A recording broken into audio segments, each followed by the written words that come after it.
నమస్తే, welcome to మన Penamaluru news. దేశంలోనే తొలిసారిగా ప్రతి నెల ఆర్థిక నివేదికల విడుదల. సుపరిపాలన అందించుటలో అలసత్వాన్ని సహించేది లేదన్న CM Chandrababu. Data driven governance తో అద్భుత ఫలితాలు సాధించడమే లక్ష్యంగా రాష్ట్ర ప్రభుత్వం సరికొత్త పాలనా విధానానికి శ్రీకారం చుట్టింది. నెలవారీ ఆర్థిక నివేదికల ద్వారా వృద్ధిని సమీక్షించుకుంటూ ప్రగతి పదంలో దూసుకుపోవాలని సీఎం చంద్రబాబు అధికారులకు స్పష్టం చేశారు. సుపరిపాలన అందించడంలో అలసత్వాన్ని సహించేది లేదని తేల్చి చెప్పారు. సంక్షేమం, అభివృద్ధిని సమతుల్యం చేస్తూ స్వర్ణాంధ్ర 2047 విజన్ దిశగా రాష్ట్రాన్ని అగ్రగామిగా నిలబెట్టేందుకు యంత్రాంగం కదలాలని పిలుపునిచ్చారు. గవర్నమెంట్ ఒక పాలసీ తీసుకొస్తే దాన్ని క్షేత్రస్థాయిలో అమలు చేసింది యంత్రాంగం అమలు చేశారు. ప్రతి రంగంలో ప్రతి ప్రాంతంలో మార్పు తేవడానికి ప్రయత్నం చేస్తున్నాం. కొన్ని మార్పులు వచ్చాయి, ఇంకా ప్రయత్నం చేస్తూనే ఉన్నాం. ఇంకొక పక్కన ఎప్పటికప్పుడు అడ్మినిస్ట్రేషన్ మనం చేసుకుంటూ పోవడం కాకుండా ఇలాంటి మీటింగ్స్ చర్చలు కూడా జరగాలి. బ్రెయిన్ స్టార్మింగ్ కూడా చేసుకోవాల్సిన అవసరం ఉంది. ప్రతి డిపార్ట్మెంట్ మీరు ఎక్కడున్నారో కూడా అనలైజ్ చేసుకోవడం. ఈరోజు కొత్త సిస్టమ్స్ మీరు చూస్తే ఎవ్రీ మంత్ జరిగే ఎస్ఐపిసి మీటింగ్, అధికార యంత్రాంగం వచ్చిన పెట్టుబడులన్నీ అనలైజ్ చేసి ఫైనలైజ్ చేస్తారు. అది అయిన తర్వాత జరిగే ఎస్ఐపిబి మీటింగ్, చీఫ్ మినిస్టర్ కూడా ఉండి మంత్రులుండి ఎస్ఐపిబి మీటింగ్లో ఏ ప్రపోజల్స్ వచ్చాయో అవన్నీ ఫైనలైజ్ చేస్తాం. మంత్లీ ట్వైస్ క్యాబినెట్ మీటింగ్స్, 2 సార్లు ఏ ప్రపోజల్ కూడా టైం లేకుండానో లేకపోతే డిలే కావడానికి వీలు లేకుండా ఎవ్రీ మంత్ 2 క్యాబినెట్ మీటింగ్స్ తీసుకొస్తున్నాం. ఏ ప్రపోజల్స్ వచ్చినా ఆటోమేటిక్గా క్లియర్ చేసుకుంటూ ముందుకు పోతున్నాం. ఇంకొక పక్కన సమాయత్తం చేయడానికి అడ్మినిస్ట్రేషన్ ని once in 3 months collectors conference పెట్టాం. జీఎస్టీపీ క్యాలిక్యులేట్ చేశాం.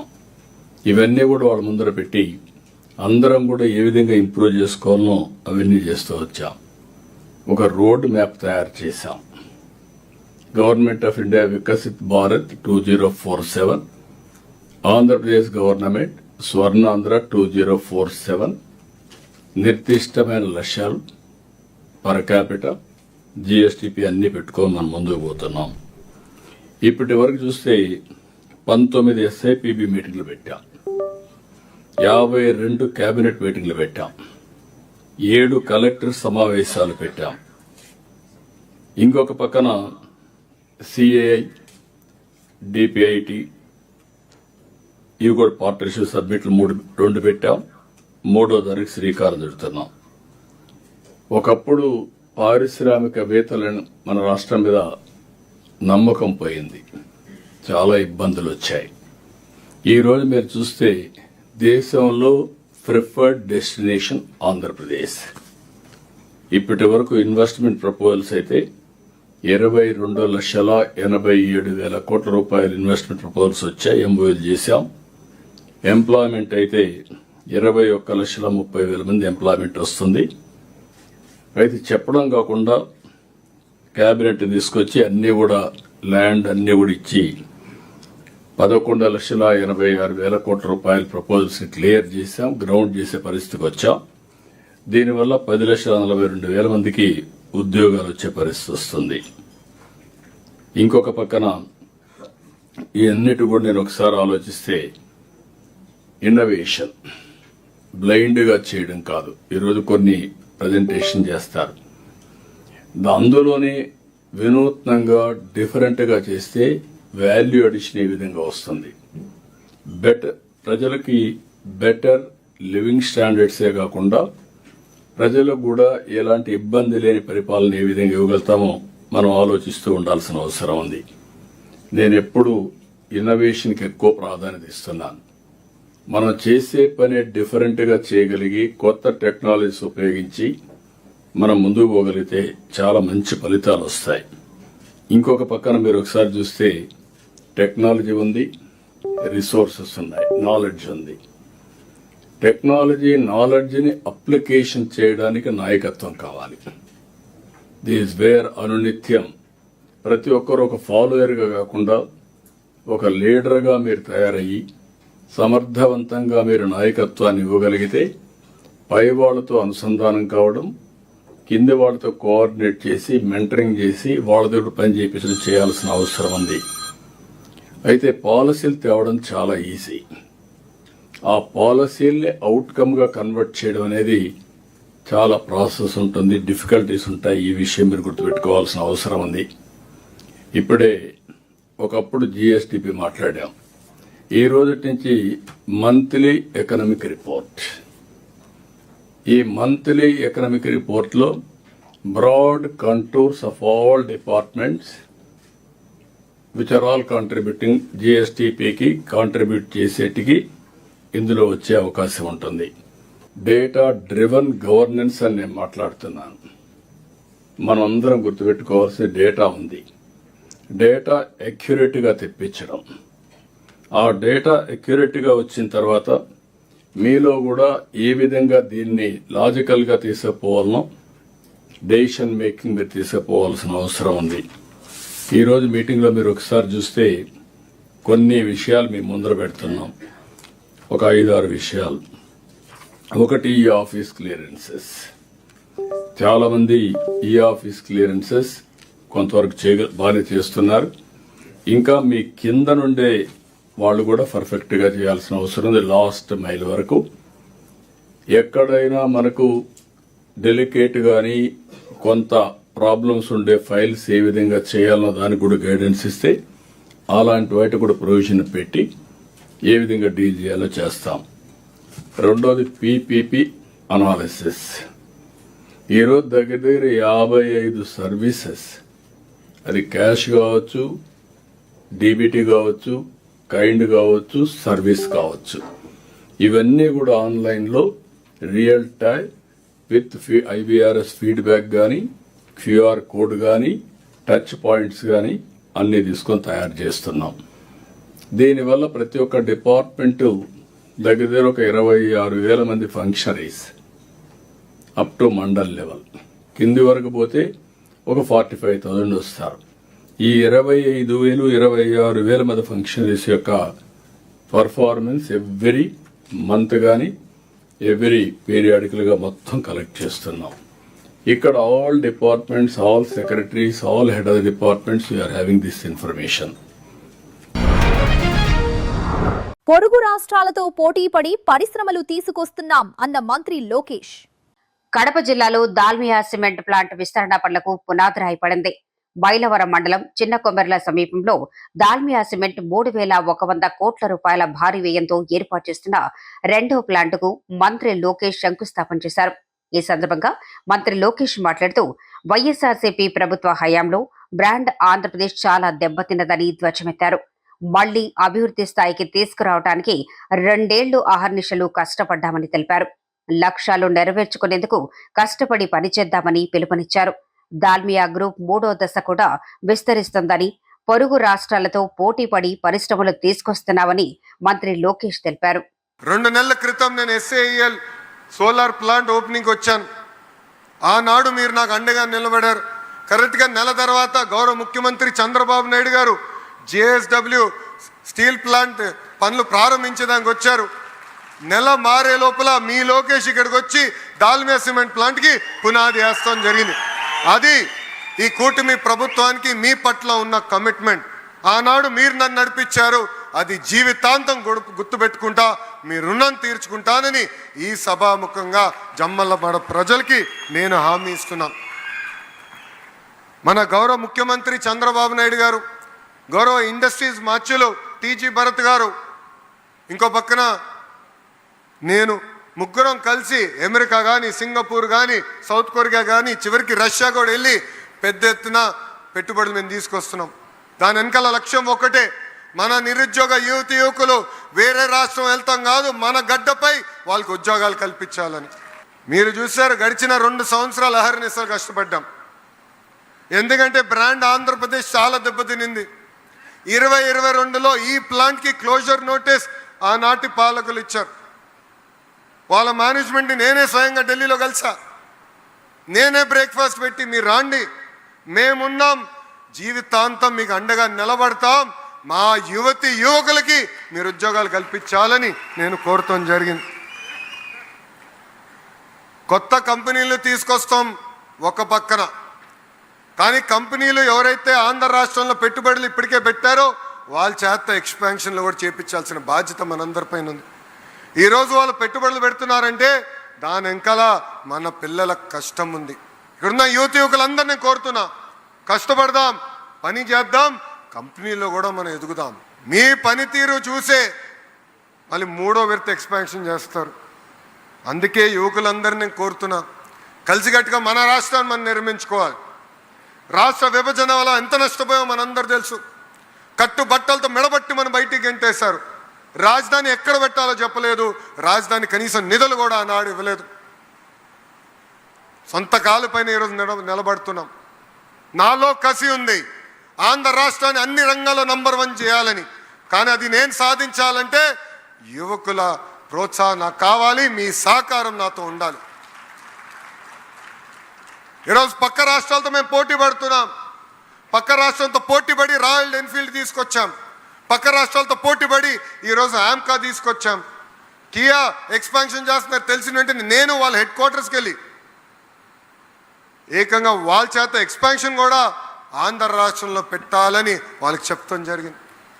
సో ఏ ఒక్క విషయంలో మనం వెనకబడకూడదు, అన్ని రంగాల్లో మనం ముందరికి వెళ్ళాలి. అందుకే ఆర్నిసలు మేము కష్టపడుతున్నాం. దానికి మీ సహకారం ఉండాలని యువతి యువకులందరికీ నేను పిలిపిస్తున్నా. మొన్న నేను శ్రీ సిటీ ఇంటర్నేషనల్ యూనివర్సిటీకి మనం నాంది పలికాం. అక్కడ కొత్త మోడల్ తీసుకొచ్చారు, లెగ్ అని, LEG అంటే లెర్న్ ఎర్న్ గ్రాడ్యుయేట్.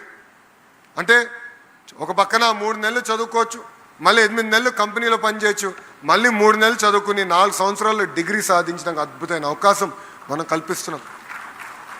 ఇలా అనేక మోడల్స్ తీసుకుంటున్నాం. యువతకి పెద్ద ఎత్తున ఉద్యోగ ఉపాధి కల్పించాల లక్ష్యంతో మేమందరం పనిచేస్తున్నాం. ఇక్కడున్న యువతి యువకులందరినీ ఒకటే పిలిపిస్తున్నా, పెద్ద ఎత్తున పెట్టుబడులు తీసుకొచ్చే బాధ్యత మాది, పరిశ్రమలు తీసుకొచ్చే బాధ్యత మాది, అవకాశాలు కల్పించే బాధ్యత మాది, ఆ అవకాశాలు పుచ్చుకోవాల్సిన బాధ్యత మీది అని ఈ సభాముఖంగా మళ్ళీ మీ అందరు తెలియజేసుకుంటూ, పేద ప్రజలకు కార్పొరేట్ వైద్యం అందుబాటులోకి ఉచితంగా ప్రభుత్వ ఆసుపత్రిలో అందేలా హాస్పిటల్ కమిటీ కృషి అభినందనీయమని ఏఎంసీ చైర్మన్ కొండా ప్రవీణ్ కుమార్ అన్నారు. పెనమలూరు నియోజకవర్గం బొయ్యూరు రూరల్ మండలంలో గండికుంటలోని సామాజిక ఆరోగ్య ప్రభుత్వ కమ్యూనిటీ హెల్త్ సెంటర్ కు ఐటీబీఐ బ్యాంకు సహకారంతో 6 లక్షల రూపాయలతో సమకూర్చిన మార్చరీ ఫ్రీజర్, సిటీజీ స్కానింగ్ మిషన్లతో వివిధ రకాల సేవలు ప్రజలకు ఉపయోగపడేలా ఆసుపత్రి అభివృద్ధి కమిటీ చైర్మన్ మండవ జయదేవ కృష్ణతో బొయ్యూరు ఏఎంసీ చైర్మన్ కొండా ప్రవీణ్ కుమార్ చేతుల మీదుగా అందజేశారు. ఈ సందర్భంగా ఏఎంసీ చైర్మన్ కొండా ప్రవీణ్ కుమార్ మాట్లాడుతూ, పెనమలూరు నియోజకవర్గంలో ఎమ్మెల్యే బోడప్రసాద్ అభివృద్ధి ప్రణాళికల్లో భాగంగా కూటమి నేతలందరూ ప్రజలకు నమ్మకాన్ని, ధైర్యాన్ని కలిగించేలా పనిచేస్తామని తెలిపారు. ఈ కార్యక్రమంలో doctor Murali, doctor Abhishek, doctor Swaroopa, doctor Rohini, Suchitra, Venu మరియు కూటమి నేతలు పాలడుగు చంద్రశేఖర్, గోరుముచ్చు వెంకటసాయి, బోదెల రామకృష్ణ, సిబ్బంది, అనిల్ తదితరులు పాల్గొన్నారు. ఉయ్యూరు ప్రభుత్వ ఆసుపత్రిలో పేద వర్గాల ప్రజలకి అత్యున్నతమైనటువంటి వైద్యాన్ని అందించే ప్రక్రియలో భాగంగా కూటమి ప్రభుత్వం ఆధ్వర్యంలో మన స్థానిక శాసనసభ్యులు ఎమ్మెల్యే బోడే ప్రసాద్ గారి సహకారంతో వైద్యులు, మరి డాక్టర్ అభిషేక్ గారు, డాక్టర్ మురళి గారు, ఇతర డాక్టర్లు వాళ్ళందరూ సహకారంతో మన హాస్పిటల్ చైర్మన్గా ఉన్నటువంటి జయదేవ్ గారు, వీరందరూ కూడా ఏకైక లక్ష్యం పేద వర్గాల ప్రజలకు నాణ్యమైనటువంటి వైద్యం అందుబాటులో ఉంచాలి. పేద వర్గాల ప్రజలు ఎక్కువ మంది కార్పొరేట్ ఆసుపత్రులకు వెళ్ళి ఆర్థికంగా ఇబ్బంది పడుతూ ఉన్నారు. వారికి మెరుగైన వైద్యము ఉచితంగా అందించాలని ఒక లక్ష్యంతో బోడే ప్రసాద్ గారి సహకారంతో దాతల్ని చంద్రబాబు నాయుడు గారు ఏదైతే ఆలోచన చెప్తున్నారో P4 ఆర్థికంగా ఈ సమాజంలో ఉన్నత స్థానంలో ఉన్నటువంటి ప్రతి ఒక్కరూ కూడా పేద వర్గాల ప్రజలకు సహాయపడే విధంగా దాతృత్వ గుణాన్ని అలవర్చుకోవాలని P4 పథకాన్ని రూపొందిస్తూ ఉంటే చంద్రబాబు నాయుడు గారు ఆలోచన స్ఫూర్తిగా తీసుకున్నటువంటి మరి IDBI బ్యాంకు వారు గత నెల రోజుల కాలంలో మన ఎమ్మెల్యే బోడే ప్రసాద్ గారి ఆధ్వర్యంలో ఈ హాస్పిటల్కి దాదాపుగా 11 లక్షల రూపాయలు విలువ చేసే ఇక్కడ ఉన్నటువంటి ఫర్నిచర్ను కానీ, మరి ఈ రోజున మనకు అందజేసినటువంటి మార్చరీ బాక్స్ కానివ్వండి, అలాగే సిటీజీ మిషన్, మరి ప్రెగ్నెంట్ లేడీస్ వారి యొక్క శిశువు ఆరోగ్యం సంబంధించినటువంటి వివరాలను తెలుసుకునే విధంగా డాక్టర్లు ఏదైతే ఇక్కడ అవసరం ఉంది, మన పేద వర్గాలకి ప్రజలకి మనం మంచి నైపుణ్యమైనటువంటి నాణ్యమైనటువంటి వైద్యం అందించాలంటే ఈ పరికరాలు అవసరమని డాక్టర్ల సూచన మేరకు మరి మన చైర్మన్ గారు ఎమ్మెల్యే బోడే ప్రసాద్ గారు, చైర్మన్ జయదేవ్ గారు దాతల్ని సంప్రదించి మంచి అవకాశాలని అందిపుచ్చుతున్నారు. ప్రజలందరూ కూడా ఈ అవకాశాలను వినియోగించుకోవాలి. కూటమి ప్రభుత్వం, ముఖ్యమంత్రి నారా చంద్రబాబు నాయుడు గారు, ఉప ముఖ్యమంత్రి పవన్ కళ్యాణ్ గారి నాయకత్వంలో ప్రజలకి నాణ్యమైన వైద్యం ఉచితంగా అందించే లక్ష్యాన్ని మరి ఈ హాస్పిటల్ వైద్యులు అందరూ కూడా ప్రజల ముందుకు తీసుకొస్తున్నారు. మరి వారందరికీ కూడా ప్రత్యేకమైనటువంటి అభినందనలు తెలియజేస్తా ఉన్నాం. వారి సమయాన్ని ఇంతమంది ఈరోజు హాస్పిటల్కి వస్తే ఎన్నో వెహికల్స్, పేషెంట్లు అందరూ కూడా వందలాదిగా ఉన్నారంటే ఇక్కడ ఉన్నటువంటి డాక్టర్లు వారి యొక్క సమయాన్ని మానసికమైనటువంటి ఒక లక్షణం సేవ చేయాలనేటువంటి గుణాన్ని డాక్టర్లు మరి వాళ్ళు ఎంతో చక్కగా చదువుకుని మరి ప్రభుత్వ హాస్పిటల్లో పనిచేయాలంటే కొంతమంది వెన్నుచూపు చూసి వెళ్ళిపోతున్న సమయంలో మేము ప్రజాసేవలో ముఖ్యమంత్రి చంద్రబాబు నాయుడు గారి ఆధ్వర్యంలో ప్రభుత్వానికి మంచి పేరు తీసుకురావాలని పనిచేస్తున్నారు. వారందరూ కూడా ఉండటం మనకి ప్రజలకు కూడా ఒక మంచి అవకాశం. డాక్టర్లందరూ కూడా ధన్యవాదాలు తెలియజేస్తా ఉన్నాం. చైర్మన్ గారికి ప్రత్యేకమైనటువంటి అభినందనలు. ఇంకా హాస్పిటల్ ఉన్నత స్థాయిలోకి వచ్చే విధంగా మీరు అనుకున్నటువంటి 50 పడకల ఆసుపత్రిగా ఈ హాస్పిటల్ అభివృద్ధి చెందాలి. దాంట్లో బోడే ప్రసాద్ గారి ఆధ్వర్యంలోనే జరుగుతుందని ఆశిస్తాం. ఉప ముఖ్యమంత్రి పవన్ కళ్యాణ్ త్వరగా కోలుకోవాలని కోరుతూ మృత్యుంజయ హోమం నిర్వహించిన జనసేన నాయకులు. పెనమలూరు నియోజకవర్గం కంకిపాడు మండలం ప్రొద్దుటూరు శివాలయంలో ఎంపీ బాలశౌరి ఆదేశాలతో జనసేన నాయకులు బొప్పరాజా ఆధ్వర్యంలో జనసేన పార్టీ అధ్యక్షులు ఆంధ్రప్రదేశ్ ఉప ముఖ్యమంత్రి పవన్ కళ్యాణ్ పరిపూర్ణమైన ఆరోగ్యంతో కోలుకోవాలని పవన్ కళ్యాణ్ గోత్రనామాలతో మృత్యుంజయ హోమం నిర్వహించారు. వేద పండితుల మంత్రోచ్చారణలతో పూజ, అభిషేకం జరిపించారు. పవన్ కళ్యాణ్ త్వరగా కోలుకొని మరలా ప్రజాక్షేత్రంలోకి రావాలని, ప్రజలకు సేవ చేయాలని బొప్పరాజా కోరారు. ఈ కార్యక్రమంలో పిఎసిఎస్ చైర్మన్ సుంకర శివ, బోయిన నాగరాజు, షట్టి వినయ్ కుమార్, పచ్చిపాల శేఖర్, లేళ్ల అయ్యప్ప, జోజీ, దొప్పలపొడి రంజిత్, వెంకట్, అలాగే జనసేన పార్టీ నాయకులు, కార్యకర్తలు పెద్ద సంఖ్యలో పాల్గొన్నారు. మా నాయకుడు జనసేన పార్టీ అధ్యక్షులు డిప్యూటీ సీఎం పవన్ కళ్యాణ్ గారికి గత 2 రోజుల క్రితం భుజాల నొప్పి కారణంగా ముంబైలో అదానీ గారి హాస్పిటల్లో శస్త్రచికిత్స చేయటం జరిగింది. ఆ ఆపరేషను విజయవంతంగా పూర్తయింది. దానికి గాను సంతోషిస్తూ, అలాగే ఆయన ఆరోగ్యం పూర్తిగా కోలుకొని మళ్ళీ ఎంత వీలైతే అంత తొందరగా ప్రజా జీవితంలోకి వచ్చి మళ్ళీ ఆయన ప్రజాపాలనను కొనసాగిస్తారని చెప్పి మనస్ఫూర్తిగా ఆ దేవదేవుని కోరుకుంటూ ఈరోజు ఈ శివాలయం గుళ్ళో, పొద్దుటూరు శివాలయం గుళ్ళో అర్చన హోమం చేపించి పవన్ కళ్యాణ్ గారు ఆయుర ఆరోగ్యాలతో, ఐశ్వర్యాలతో రాజకీయంగా మరింత ఎత్తుకి దేశ నాయకుడిగా ఎదిగి రాష్ట్రాన్నే కాకుండా రేపు దేశాన్ని కూడా పాలించే విధంగా అంత గొప్ప మంచి నాయకుడు ఆరోగ్యంగా ఉంటే ఈ రాష్ట్రం, ఈ దేశం కూడా ఇంకా ఎంతో ఆరోగ్యంగా ఉంటుందని చెప్పి మేము అందరం ఆశిస్తూ పవన్ కళ్యాణ్ గారు త్వరగా కోలుకోవాలని చెప్పేసి, త్వరగా ప్రజా జీవితంలోకి రావాలని చెప్పేసి మనస్ఫూర్తిగా కోరుకుంటూ ఎంపీ బాలశౌరి గారి ఆదేశాలతో ఈరోజు ఇక్కడ హోమం, అర్చన చేయించడం జరిగింది. పవన్ కళ్యాణ్ గారు తొందరగా రావాలని, కోలుకొని ప్రజా జీవితంలోకి రావాలని పెనమలూరు నియోజకవర్గ ప్రజల నుండి ఆయన త్వరగా కోలుకొని రావాలని కోరుకుంటూ ఓటర్ల జాబితా ప్రత్యేక సమగ్ర సవరణను నిర్ణీత గడువులోగా పకడ్బందీగా పూర్తి చేయాలని జిల్లా కలెక్టర్ డీకే బాలాజీ అన్నారు. పెనమలూరు నియోజకవర్గం పెనమలూరులోని మండల పరిషత్ కార్యాలయంలో నియోజకవర్గ స్థాయి బిఎల్ఓలతో, అధికారులతో జిల్లా collector DP Balaji, joint collector Naveen, RDO M Karunakumari ఫారాల పంపిణీ, సేకరణ, వాటి డిజిటలైజేషన్ తదితర కార్యక్రమాలను ఎలా నిర్వహిస్తున్నారో సమావేశంలో చర్చించి గడువు తేదీ పెరగటం వల్ల 100% ఓటరు జాబితా ప్రత్యేక సమగ్ర సవరణ పూర్తి చేయాలని సూచించారు. వార్తలు ఇంతటితో సమాప్తం. తిరిగి మరల తర్వాత ముఖ్యాంశాల్లో కలుద్దాం. అంతవరకు చూస్తూనే ఉండండి మన పెనమలూరు న్యూస్.